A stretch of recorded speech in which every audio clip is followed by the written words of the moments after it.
Good morning. Welcome to Satya online IAS academy. So Telugu రాష్ట్రాల్లో AP తెలంగాణలో group 1 group 2కి స్టాండర్డ్గా ఆన్లైన్లో కోచింగ్ ఇస్తున్న ఏకైక సంస్థ సత్య ఆన్లైన్ ఐఏఎస్ అకాడమీ. సో సంస్థ ప్రారంభం నుంచి విద్యార్థుల సౌలభ్యం కోసం మంత్లీ కరెంట్ అఫైర్స్ ప్రొవైడ్ చేయడం జరుగుతుంది. సో మనకి జాతీయాంశాల భాగంగా ఈరోజు మనం డిస్కస్ చేసే ఇష్యూ ఏంటంటే, సో మనకి IAFL Hurun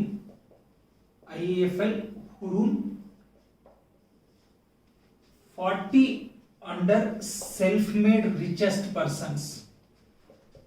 40 under self-made richest persons.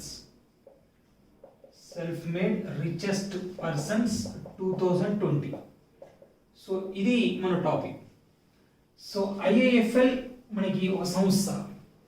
వీళ్ళు హురూన్ ఇండియా అనే సంస్థతో కలిసి 40 సంవత్సరాల లోపు ఉన్న ధనవంతుల జాబితా తయారు చేస్తున్నారు. సో అంటే ఈ జాబితాలో ఎవరినైతే తీసుకుంటారో వాళ్ళంతా 40 ఏజ్ లోపు ఉన్న వాళ్ళు అన్నమాట. సో 40 ఇయర్స్ లోపు ఉండాలి అండ్ తీసుకునే వాళ్ళు కూడా 40 మెంబర్స్ని తీసుకుంటారు. సో అది ఇష్యూ.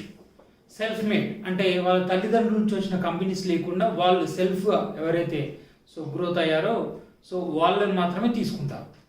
సో దీని ఇష్యూ తీసుకున్నట్టు ఏంటంటే, ఫస్ట్ ప్లేస్లో మనకి Nikhil and Nithin Kamath.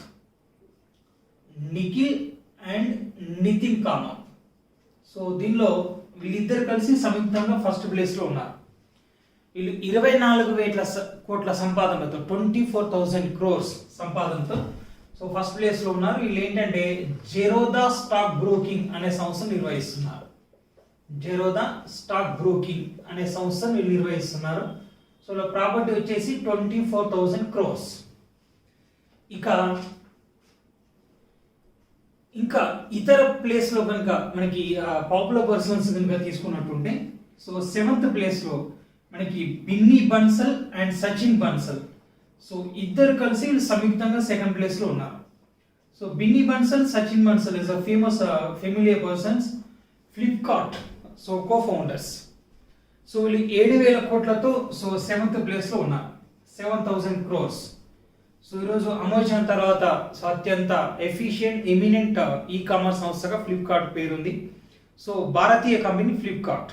So 7th ప్లేస్లో ఉన్నారు. సో ప్రపంచంలో ఇండియాలో ఫస్ట్ ప్లేస్లో నీళ్ళు. సో పాపులర్ పర్సన్ అంటే వీళ్ళు. మరి what about Telugu states? So Telugu states కనుక తీసుకున్నట్టుంటే మనకి 15th ప్లేస్లో శ్రీహర్ష మాజేటి సో అనే వ్యక్తి ఉన్నాడు. సో శ్రీహర్ష మాజేటి బృందుల్ టెక్నాలజీస్ అనే సంస్థ నిర్వహిస్తున్నాడు. సో ఈయన విశాఖపట్నానికి చెందిన వ్యక్తి, విశాఖపట్నం. సో మనకి 14,400 కోట్లతో ఈయన so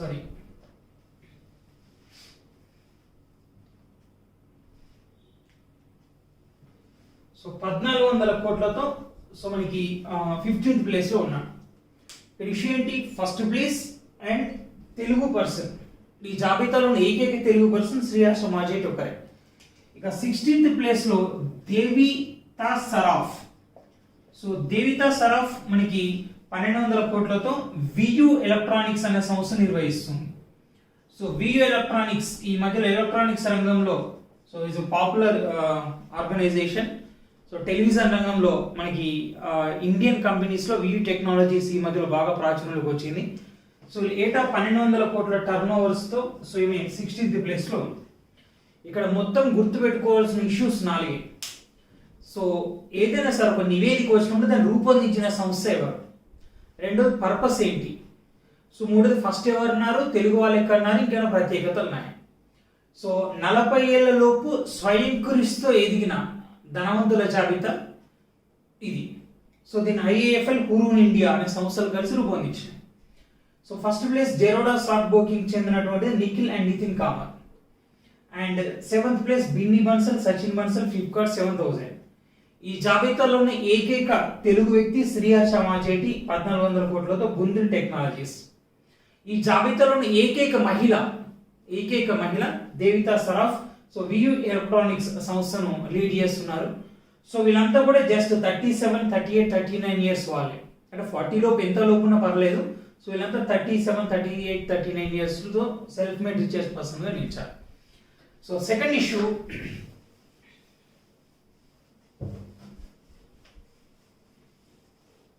action of conservation vultures, action plan for vulture conservation 2020-25. Action of vulture conservation. ఇక్కడ వల్చర్ అంటే అర్థం ఏంటంటే సో రాబందులు అని అర్థం అన్నమాట.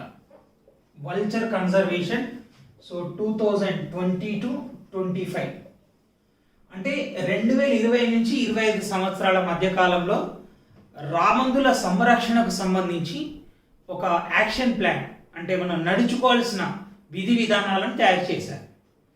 యాక్చువల్గా ఈ యాక్షన్ ప్లాన్ రూపొందించింది ఎవరంటే మనకు wild life board of India. So మనకి వన్యప్రాణికి సంబంధించిన ఒక సంస్థ రూపొందించారు. బాంబే న్యాచురల్ హిస్టరీ సొసైటీ ప్రకారం మన దేశంలో 2015 సంవత్సరం నాటికి రాబందుల సంఖ్య 12,000 ఉండేది. 12,000. బట్ ప్రజెంట్గా తీసుకుంటే ఇవి చాలా తక్కువ సంఖ్యలో ఉన్నాయి. ఒక రకంగా చెప్పాలంటే 95% అంతరించిపోయినాయి. మామూలుగా రాబందులు ఏంటంటే స్కావెంజర్స్ అంటే పారిశుధ్యకారులుగా పనిచేస్తాయి. చనిపోయిన జంతువులు కళేబరాలను సో ఇవి తిని కుళ్ళిపోకుండా వాతావరణం కలుషితం కాకుండా ఆపుతాయి. సో అది చేసే పని. బట్ ఈ మధ్యలో మనకు వెటర్నరీ మెడిసిన్లో అంటే పశువులకు ఉపయోగించే మెడిసిన్స్లో డైక్లోఫెనాక్ కాంపోజిషన్ ఎక్కువగా కలపడం వలన ఆ కాంపోజిషన్ ఉన్న పశువులను ఈ రాబందులు తిని వాటి జీర్ణ వ్యవస్థ మూత్రపిండ వ్యవస్థలో మార్పులు సంభవించి చనిపోయినాయి, ఒకరికి అంతరించిపోతున్నాయి. సో అటువంటి రాబందులను సంరక్షించాలి. మామూలుగా ప్రపంచవ్యాప్తంగా తీసుకున్నటువంటి 3 రకాల రాబందులు వల్చర్స్ అనేవి మనకు ఉంటాయి. ఒకటి ఏంటంటే జిప్స్ బెంగాలెన్సిస్.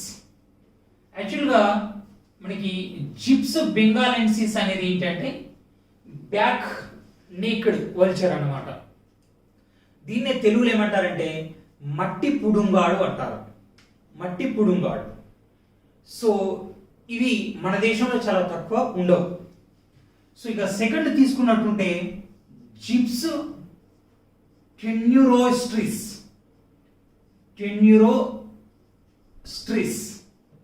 సో ఇది సెకండ్ వన్. యాక్చువల్లీ ఇండియాలో తక్కువగా ఉంటాయి. తక్కువ అంటే మరి ఉంటాయంటే ఉంటాయి. ఎక్కడ ఉంటాయి? సో ఇండియాలో తీసుకున్నట్టుంటే ఇవి ఒడిశాలో ఉంటాయి అండ్ అస్సాంలో ఉంటాయి. ప్రపంచవ్యాప్తంగా మాత్రం ఎక్కడ ఎక్కువ ఉంటాయంటే సో సౌత్ ఈస్ట్ ఏషియాలో ఉంటాయి. South east Asia. So south east ఏషియాలో వీటి ఉనికి ఎక్కువగా కనిపిస్తూ ఉంటుంది. సౌత్ ఈస్ట్ ఏషియా అంటే ఏంటి? సపోజ్ ఇది ఇండియా అనుకోండి. ఇండియాకు సౌత్ పార్ట్ ఇది, ఈస్ట్ పార్ట్ ఇది. ఈ సౌత్కు ఈస్ట్కు మధ్యలో దాన్ని ఏమన్నామంటే సౌత్ ఈస్ట్ అన్నా అంటే ఆగ్నేయం.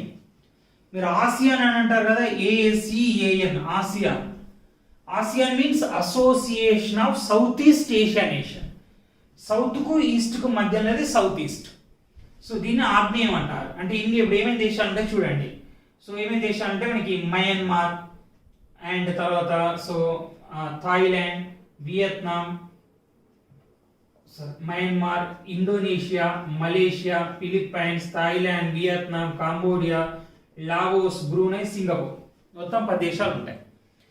సో ఈ దేశాల్లో ఎక్కడంటే కాంబోడియాలో వల్చర్స్ ఎక్కువగా ఉంటాయి. ఇప్పుడు చెప్పిన రెండో రకం కాంబోడియాలో ఎక్కువ ఉంటాయి అండ్ మయన్మార్లో ఉంటాయి. అండ్ తర్వాత వచ్చి సార్క్ దేశమైన బంగ్లాదేశ్లో కూడా ఉంటాయి. సో బంగ్లాదేశ్లో కూడా ఇక్కడ బంగ్లాదేశ్ ఉంటుంది, అక్కడ కూడా కొంతవరకు ఉంటాయి. సో ఇండియాలో తక్కువ అక్కడ ఎక్కువ ఉంటాయి. ఈ 3 తీసుకుంటే జిప్స్ ఇండికస్ ఇవి భారతదేశంలో ఉంటాయి. జిప్స్ ఇండికస్ ఇవి భారతదేశంలో విస్తృతంగా ఉంటాయి. బట్ తెలుగు రాష్ట్రాల పరిస్థితి ఏంటి? తెలుగు రాష్ట్రాల్లో అసలు రాబందుల ఉనికి లేదు. తెలంగాణ ప్రాంతంలో ఉమ్మడి ఆదిలాబాద్ జిల్లాలో ఉండేది రాబందులకు. బట్ ఇప్పుడు జిల్లాల పునర్విభజన జరిగింది. తెలంగాణలోని ఆసిఫాబాద్ జిల్లా బెజ్జూరు మండలంలో ఉంది. మనకి ఇప్పుడు ఆదిలాబాద్ జిల్లాలో కవ్వాల్ వన్యమృగ సంరక్షణ కేంద్రం ఏ విధంగా అంటున్నామో అక్కడ రాబందుల కోసం ఒక సంరక్షణ కేంద్రం ఏర్పాటు చేశారు. దాన్ని జటాయు రాబందుల సంరక్షణ కేంద్రం అంటారు. మామూలుగా అది 395 హెక్టార్ల విస్తీర్ణంలో ఉంది. ఇది ఆసిఫాబాద్ జిల్లాలో ఉన్న బెజ్జూరు, గిరెల్లి, గూడెం.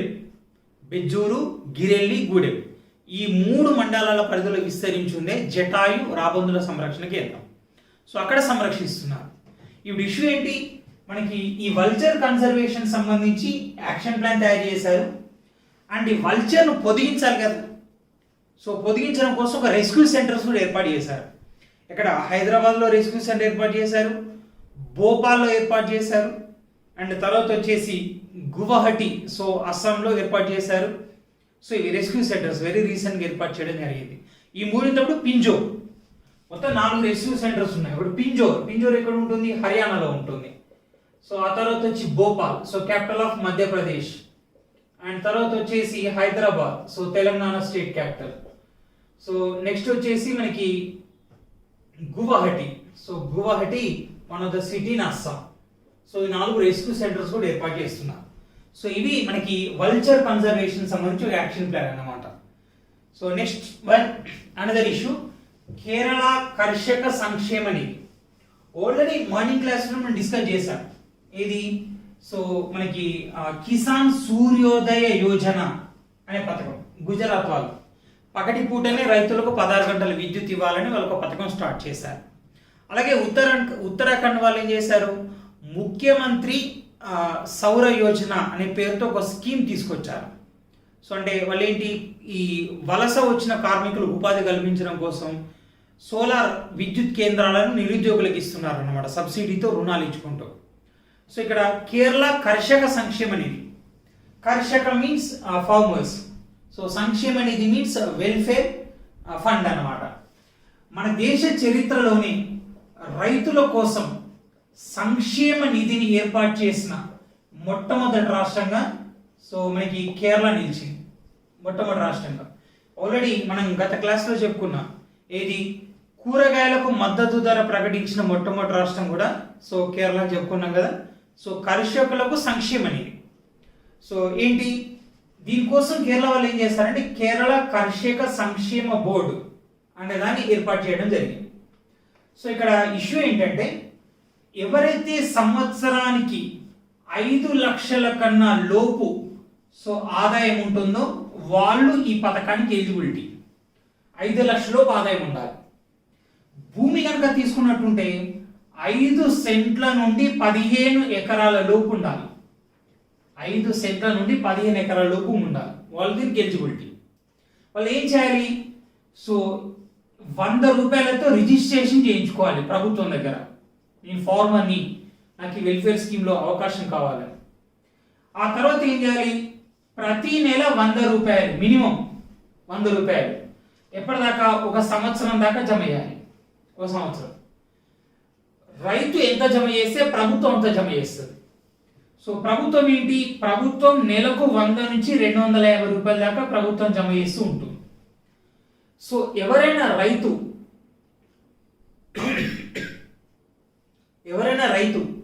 మరణించిన, సో లేదా వ్యాధిగ్రస్తుడైనా ఆయనకు పెన్షన్ వస్తుంది. సో పెన్షన్ ఏంటి, 60 సంవత్సరాల లోపు పెన్షన్, 60 సంవత్సరాల వరకు పెన్షన్ ఇస్తారన్నమాట. సో ఇక్కడ ఏంటి, రైతు మరణించినా వస్తుంది, రైతు వ్యాధిగ్రస్తుడైనా వస్తుంది, రైతు ఇంట్లో కుమార్తెకు వివాహం జరిగినా వస్తుంది. సో ఇలా ఇష్యూస్, రకరకాల ఇష్యూస్లో వాళ్ళు ప్రభుత్వం సహాయం చేస్తూ ఉంటాం. ఇంకా పూర్తి స్థాయిలో పథకం అమలుకు రాలేదు. జస్ట్ వెరీ రీసెంట్గా కేరళ ప్రభుత్వం డాక్టర్ పి రాజేంద్రన్ అనే వ్యక్తి నేతృత్వంలో ఒక మనకి కమిటీ ఏర్పాటు చేసింది, చైర్మన్ కమిటీ ఏర్పాటు చేసింది. సో త్వరలో దీన్ని రాష్ట్ర వ్యాప్తంగా అమల్లోకి తీసుకురావడం కోసం ఆ ప్రభుత్వం ట్రై చేస్తుంది. సో నెక్స్ట్ ఇష్యూ వచ్చేసి ఈ టాపిక్లో smart black board scheme in Tamil Nadu అని ఉంది. Smart black board scheme in Tamil Nadu. Operation black board అనే పేరు విన్నాం. మరి ఏంటి స్మార్ట్ బ్లాక్ బోర్డ్ అంటే చూద్దాం. మనకి ఆపరేషన్ బ్లాక్ బోర్డ్ అనేది 1987లో దేశవ్యాప్తంగా స్టార్ట్ అయ్యింది. 1987లో ఆపరేషన్ బ్లాక్ బోర్డ్ అనే దాన్ని స్టార్ట్ చేశారు. అంటే ప్రభుత్వ పాఠశాలలో సో బ్లాక్ బోర్డ్స్ ఏర్పాటు చేయాలి. 1987 నాటి పరిస్థితి ఏంటి అంటే సో మనకి చెట్ల కింది వీధి బల్ల లాంటి కల్చర్ ఎక్కువగా ఉండేదన్నమాట. సో అది ఆ టైంలో ఒక ఇనిషియేషన్ తీసుకొచ్చారు. అటువంటి పరిస్థితులలో మనకి ఇప్పుడు స్మార్ట్ బ్లాక్ బోర్డ్ అన్నాం. కోవిడ్-19 వలన మనకి పాఠశాల విద్యా వ్యవస్థ అనేది కొంతవరకు దెబ్బతింది. సో అటువంటి టైంలో విద్యార్థులకు పాఠాలు సక్రమంగా అందించాలి అంటే వాళ్ళకు డిజిటల్ క్లాసెస్ అనే ఉండాలి, డిజిటలైజేషన్ అనేది జరగాలి అనేది దీని కాన్సెప్ట్ అన్నమాట. యాక్చువల్గా 2017లో సో కేంద్ర ప్రభుత్వం 9th అండ్ ఎబో సెక్షన్స్ వాళ్ళకి, అంతకన్నా ఉన్నత చదువు వాళ్ళకి ఈ స్మార్ట్ బ్లాక్ బోర్డ్ స్కీమ్స్ను అమలు చేయాలి అని వాళ్ళు డిసైడ్ చేశారు. దేశవ్యాప్తంగా ఈ ఇనిషియేషన్ తీసుకొచ్చారు. తమిళనాడులో కూడా ఇప్పటి వరకు 7,500 పాఠశాలల్లో స్మార్ట్ బ్లాక్ బోర్డ్ స్కీమ్ అమలు అవుతుంది. అది సాధారణ పరిస్థితులలో. కానీ ఇప్పుడు కోవిడ్ వచ్చింది, ప్రతి ఊరికి ప్రతి పాఠశాలకు డిజిటల్ క్లాసులు ఇవ్వాల్సిన అవసరం ఏర్పడింది. కాబట్టి ఇప్పుడు తమిళనాడు ప్రభుత్వం ఏం చేస్తుందంటే 80,000 పాఠశాలల్లో దీన్ని అమలు చేయాలి అంటే రాష్ట్ర ప్రభుత్వమే బడ్జెట్ కేటాయించుకోవాలి అని ఒక తీర్మానం చేశారు. దీనికోసం ఒక 18 మందితో తమిళనాడు ప్రభుత్వం కమిటీ చేసింది. సో నవంబర్ వరకు కూడా పాఠశాలలు స్టార్ట్ కాలే కాబట్టి సో సిలబస్ మొత్తం చెప్పే అవకాశం లేదు. కాబట్టి సో వీళ్ళు ఏం చేస్తున్నారంటే ఈ 18 మంది కమిటీ సలహా మేరకు 40% సిలబస్ను తగ్గించారు. సో తగ్గించి ఈ ఆన్లైన్ క్లాసెస్ డిజిటలైజేషన్ ద్వారా ఎడ్యుకేషన్ చేయాలి అనేది తమిళనాడు వాళ్ళు తీసుకొచ్చిన ఒక ఇనిషియేషన్.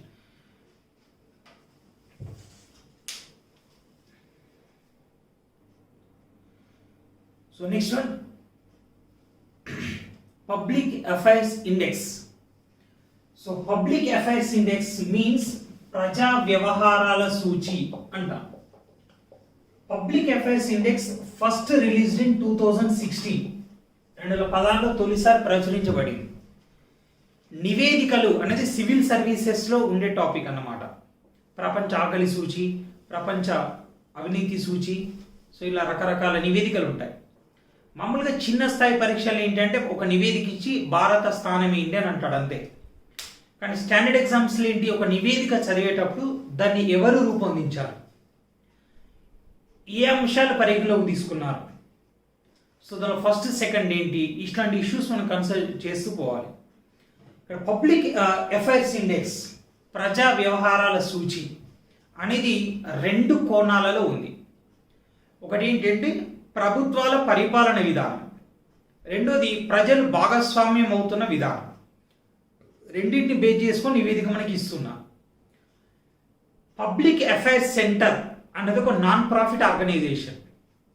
1992 సంవత్సరంలో మనకి షామ్యూల్ పౌల్ అనే వ్యక్తి మొట్టమొదటిసారిగా ఈ పబ్లిక్ అఫైర్స్ సెంటర్ అనే దాన్ని స్థాపించారు.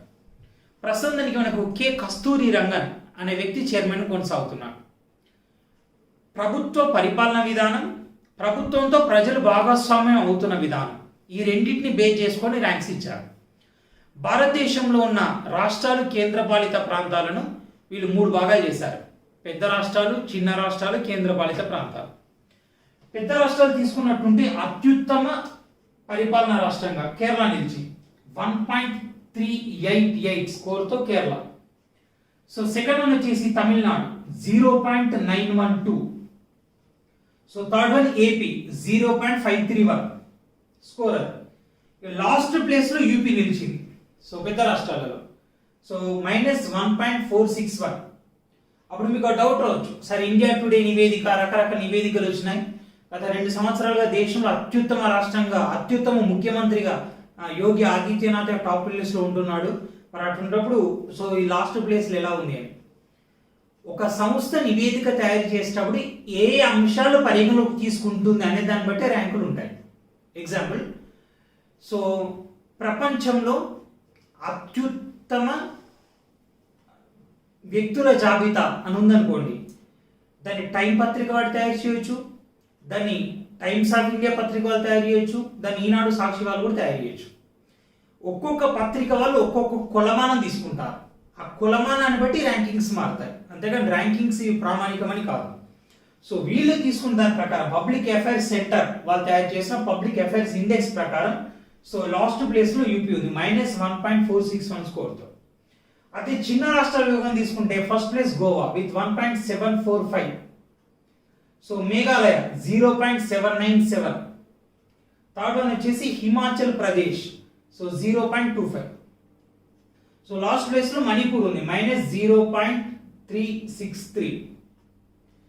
సో ఇక కేంద్ర పాలిత ప్రాంతం తీసుకుంటే Chandigarh 1.057, Puducherry 0.520, Lakshadweep 0.003. So last place ఉంది దాద్రా నగర్ హవేలీ, సో -0.69తో ఉంది. సో ఇది public affairs index prepared by public affairs centre. So non profit organization based on Bengaluru. So founder Samuel K Paul, the present chairman K Kasturi Rangan. Last issue ఎన్నికల వ్యయం సవరణ. అక్టోబర్ 19న కేంద్ర ప్రభుత్వం ఎన్నికలలో అభ్యర్థులు చేసే ఖర్చుకు సంబంధించి సో కొన్ని మార్పులు తీసుకొచ్చి మన దేశంలో లోక్సభ అండ్ ఎమ్మెల్యే ఎన్నికల ప్రచారానికి సంబంధించి రాష్ట్రాలకు కేంద్ర పాలిత ప్రాంతాలకు అభ్యర్థుల ఖర్చు పరిమితి అనేది విధించబడింది. సో మారుతున్న కాలానికి అనుగుణంగా ఆ ఖర్చులో సో సవరిస్తున్నారు, పెంచుతూ ఉన్నారు. సో ధరల పెరుగుదల జరిగింది కాబట్టి. సో కేంద్ర ప్రభుత్వం అక్టోబర్ 19న చేసిన ఎన్నికల సవరణను బట్టి సో మనకి కింది మార్పులు చూడొచ్చు. సో దేశంలో 25 రాష్ట్రాలు అంటే 28 ఉన్నాయి కదా, అంటే మిగతా 3ంటికి కొన్ని ఎగ్జామ్షన్స్ ఉన్నాయి. 25 రాష్ట్రాలు. సో అండ్ నెక్స్ట్ ఢిల్లీ, 25 రాష్ట్రాలు ఢిల్లీ. సో దీనికి సంబంధించి మనకి లోక్సభ పోటీ చేసే అభ్యర్థి ఖర్చు 77 లక్షలుగా నిర్ణయించారు. 70 లక్షలు. అండ్ ఈ ప్రాంతంలో అసెంబ్లీకి పోటీ చేసే అభ్యర్థి పెట్టాల్సిన గరిష్ట ఖర్చు సో 30.80 లక్షలుగా నిర్ణయించారు. 30.80 lakhs గా నిర్ణయించడం జరిగింది. సో అది మిగిలిన రాష్ట్రాలు అంటే ఏంటి? అరుణాచల్ ప్రదేశ్, సో గోవా, సిక్కిం. సో చిన్న రాష్ట్రాలు. సో ఈ రాష్ట్రాలకు సంబంధించి ఏంటంటే లోక్సభ ఎన్నికల్లో పెట్టాల్సిన ఖర్చు మనకి 59.40 లక్షలుగా నిర్ణయించారు. అండ్ నెక్స్ట్ వచ్చేసి అసెంబ్లీ ఎన్నికల్లో పెట్టాల్సిన ఖర్చును సో 22 లక్షలుగా నిర్ణయించడం జరిగింది. మనకి ఎన్నికలు జరిగిన 90 రోజుల్లోపు ఎన్నికల కమిషన్కి జమా ఖర్చులు మొత్తం చెప్పాలి. ఒకవేళ జమా ఖర్చులు చెప్పడంలో కనుక అభ్యర్థి విఫలమైతే ఆయన గెలిచిన వాడైనప్పటికీ ఓడిపోయిన వాడైనప్పటికీ సో ఆయన మరో 6 సంవత్సరాలు పోటీ చేసే అవకాశాన్ని కోల్పోవడం జరుగుతుంది. సో ఇవి మనకి సెప్టెంబర్ అక్టోబర్ సంబంధించి జాతీయ అంశాలు. సో మిగతా టాపిక్ని తర్వాత క్లాస్ వచ్చి చూద్దాం. Thank you, all the best.